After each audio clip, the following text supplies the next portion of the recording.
नमस्कार। कैसे हैं आप लोग? उम्मीद करते अच्छे ही होंगे।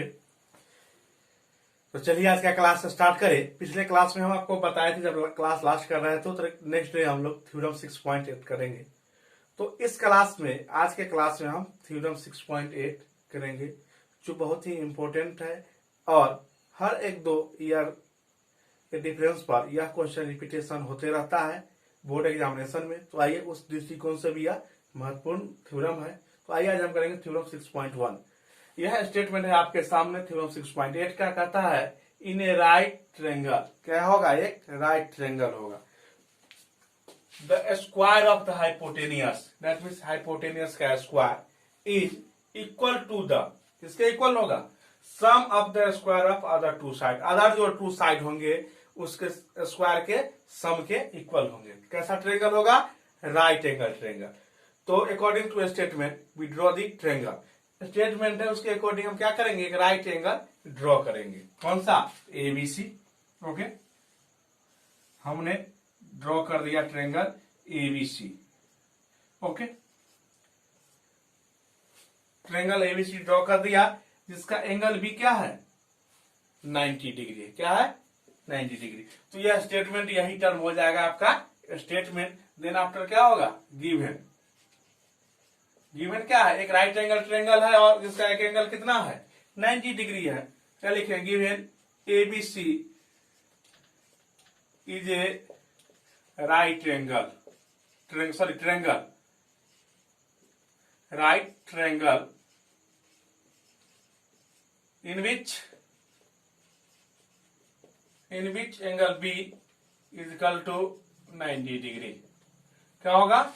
एंगल बी क्या होगा? 90 डिग्री होगा। तो इसके अपोजिट जो साइड होगा वह क्या होगा? हाइपोटेनियस। ओके, तो क्या प्रूव करना है? टू प्रूव दैट प्रूफ आपको क्या करना है? Square of the hypotenuse, that means the square of AC square, square of AC, that means AC square is equal to, क्या है? इक्वल है to the sum of the square of other two side, other two side के square के sum के equal होंगे। Other two side का सम क्या होगा? तो होगा AB स्क्वायर और BC स्क्वायर। तो यह क्या होगा? AB square plus BC square. यही आपको प्रूव करना है। ओके, तो ये आप देख रहे हैं एक ही ट्रायंगल है। इससे पिछले वाला थ्योरम भी हम किए तो ठीक यही था, राइट एंगल ट्रायंगल पर ही डिपेंड था। तो उसमें भी हम एक जो 90 डिग्री एंगल है, इससे इस वर्टेक्स से अपोजिट जो हाइपोटेनियस उस पर एक परपेंडिकुलर ड्रॉ किए थे। इसमें भी हम क्या करेंगे? एक परपेंडिकुलर ड्रॉ करेंगे from B, draw BD perpendicular to AC। Okay, क्या करेंगे? कंस्ट्रक्शन का टर्म होगा तो लिखेंगे कंस्ट्रक्शन, क्या होगा? Draw BD perpendicular to AC। क्या होगा? BD perpendicular to BC। Okay, construction का टर्म कंप्लीट। अब क्या होगा? प्रूफ का टर्म होगा। क्या होगा? प्रूफ का टर्म। ओके, अब प्रूफ के टर्म में आप देखिए क्या होगा। प्रूफ के टर्म में तो सिमिलरिटी का कैरेक्टरिया हम दिखाएंगे। तो आप देखिए इसमें तीन ट्रायंगल हो रहे हैं, एक ट्रायंगल ABC, एक ट्रायंगल ABD और एक ट्रायंगल BCD। यह तीन ट्रायंगल है। तो बारी बारी से अब इसमें क्या दिखा रहे थे? यह जो परपेंडिकुलर के कारण जो दो ट्रायंगल बनते हैं वह होल ट्रायंगल के क्या होते हैं? सिमिलर होते हैं। उसी प्रॉपर्टी को हम देखेंगे। तो कौन सा ट्रायंगल ले ले? हम एक ले लेते हैं ट्रायंगल ABC। इन ट्रायंगल लिखिए, in triangle ABC and triangle, एक ले लिया हम ABC और एक लेते हैं हम ABC और दूसरा लेते हैं हम ADB। क्या ले लेते हैं? ADB। ओके, A D और B। कौन सा ट्रायंगल? ADB। ओके, अब देखिए इन दिस टू ट्रायंगल क्या होगा? एंगल A कॉमन होगा। ABC में भी एंगल A और ADB में भी एंगल A। तो क्या होगा? Angle A equal to angle A, common angle. या इसको ऐसे लिख सकते हैं BAC, एंगल BAC और equal to angle D A B, angle D A B. Okay, D A B. Next, अब देखिए यह एंगल बी कितना है 90 डिग्री, और हमने यह परपेंडिकुलर ड्रॉ किया है, तो यह एंगल कितना होगा 90 डिग्री। तो क्या होगा angle ABC, angle ABC equal to क्या होगा angle ADB, angle ADB equal to 90 degree. कहां से, यह कॉमन एंगल होगा, यह क्या होगा कॉमन होगा, और यह क्या होगा कंस्ट्रक्शन से होगा। यह क्या होगा कॉमन एंगल, और यह बाय कंस्ट्रक्शन। अब देखिए दो करस्पॉन्डिंग एंगल इक्वल है, इसका मतलब क्या होगा यह दोनों ट्रायंगल क्या हो जाएंगे similar. So triangle ABC similar to triangle ADB, ADB. अब यह दोनों ट्रायंगल क्या हो जाएंगे सिमिलर।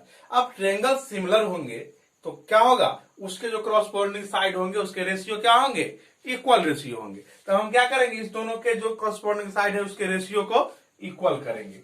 अब देखिए रेशियो कौन कौन से होंगे, तो ए बी और ए डी क्या होगा, ए बी और ए डी क्या होंगे, A B by A D equal to क्या होगा ए सी बाय ए बी क्या होगा।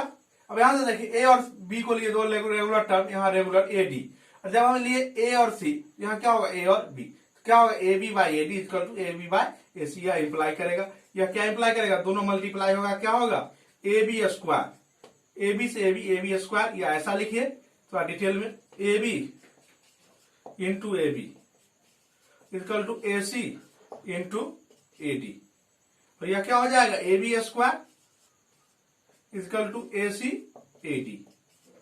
इसको इक्वेशन आप फर्स्ट मानिए, क्या होगा इक्वेशन फर्स्ट। अब दूसरा ट्रायंगल कौन आ रहा है हमारा, ट्रायंगल ए बी सी। कौन है ट्रायंगल ए बी सी, और ट्रायंगल बी डी सी। अब आइए नाउ इन ट्रायंगल कौन सा ट्रायंगल, तो A B C, in triangle A B C ऐसे दे दीजिए कंफ्यूजन ना हो। एंड ट्रायंगल कौन से ट्रायंगल होंगे, तो B D C, triangle B D सी।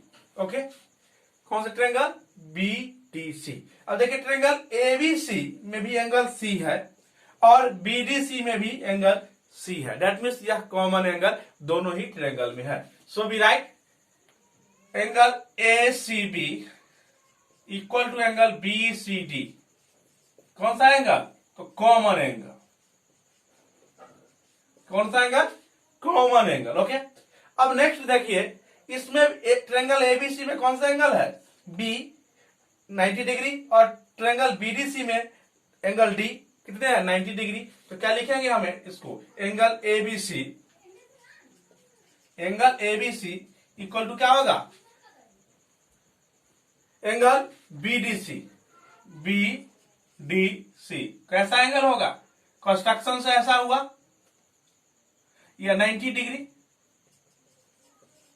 क्या होगा इक्वल टू 90 डिग्री। अब दो करस्पॉन्डिंग एंगल इक्वल है, इसका मतलब क्या होगा यह सिमिलर ट्रायंगल होंगे। लिखेंगे triangle ABC similar to triangle BDC. Okay, triangle BDC. अब देखिए जब हम ए बी लेंगे यहां क्या लेंगे बीसी, क्या लेंगे बीसी, तो यहां क्या होगा डीसी। क्या लिखेंगे यह क्या अप्लाई करेगा बीसी बाय डीसी। ओके, अब आप देखिए जब यहां लेंगे हम एसी तो क्या होगा एसी बाय क्या होगा यह दो बीसी, एसी बाय बीसी। अब दोनों का जब मल्टीप्लाई हो जाएगा तो क्या होगा यह BC into BC equal to AC into DC. Okay, अब यह क्या हो जाएगा BC square equal to AC into DC, इसको मानिए इक्वेशन 2 हुआ। ओके, अब इक्वेशन 1 और 2 को क्या करेंगे हम ऐड कर देंगे, क्या करेंगे इक्वेशन 1 और 2 को ऐड कर देंगे। आइए ऐड कीजिए इक्वेशन 1 and 2 वी गेट, यहां लिख सकते हैं फ्रॉम, यहां देखिए लिख सकते हैं फ्रॉम 1 + 2 वी गेट। यहां थोड़ा कठिनाई होगी लेकिन कोई बात नहीं है। फ्रॉम 1 and 2, फ्रॉम 1 + 2 क्या करेंगे, 1 + 2 को क्या करेंगे, ऐड करेंगे, तो वी गेट क्या होगा, दोनों अब राइट साइड के साथ ऐड होगा, लेफ्ट साइड के ऐड होगा, तो क्या करेगा, AB² plus BC² equal to क्या होगा, AC into AD plus AC into DC, क्या होगा, AC into AD, AC into AD plus AC into DC plus AC into DC, AC into DC। Okay, अब देखिए दोनों ही टर्म AC टर्म कॉमन है आपको, तो हम क्या करेंगे, AC कॉमन करेंगे, यहां से क्या आएगा, AD plus DC, AD plus, यहां थोड़ा पीछे करके लिख देते हैं, AC जब हम कॉमन लेंगे तो क्या होगा आपको, AD, जब AC कॉमन लेंगे तो क्या होगा, AD प्लस DC, क्या होगा, AD plus DC। Okay, AD plus DC। अब यह AC रहने दीजिए आप, और AD प्लस DC को क्या लिख सकते हैं, AD प्लस DC, क्या लिखाएगा, इसको भी क्या लिख सकते हैं हम, इंटू AC इक्वल टू क्या होगा, AC², क्या होगा, यही AC² equal to AB² plus BC², यही हमको प्रूव करना था, AC² equal to AB² plus BC²। That means the square of hypotenuse is equal to sum of the other square of the sum of the other two side. That means hypotenuse का जो square होगा वह other दो side है उसके square के sum के equal होंगे। यह थ्योरम अभी तक हम पढ़ते आ रहे थे, पाइथागोरस थ्योरम यह कहता है, प्रूफ पहली बार देख रहे हैं, तो आप देख सकते हैं यह प्रूफ इजिली हो गया। और इसके आधार पर जो हमारा नेक्स्ट एक्सरसाइज है 6.5 आप उसको कर सकते हैं। अब हम पहले थ्योरम 6.7, अब पर हम थ्योरम 6.8, इस दोनों ही थ्योरम का यूज करके हम जो हमारा नेक्स्ट एक्सरसाइज है उसको हम कर सकते हैं। तो आज के लिए इतना ही, अब अगले क्लास में मिलेंगे इसके जो नेक्स्ट इस पर से जो आधारित एक्सरसाइज है उसके सॉल्यूशन के साथ। तो आज के लिए नमस्कार, धन्यवाद।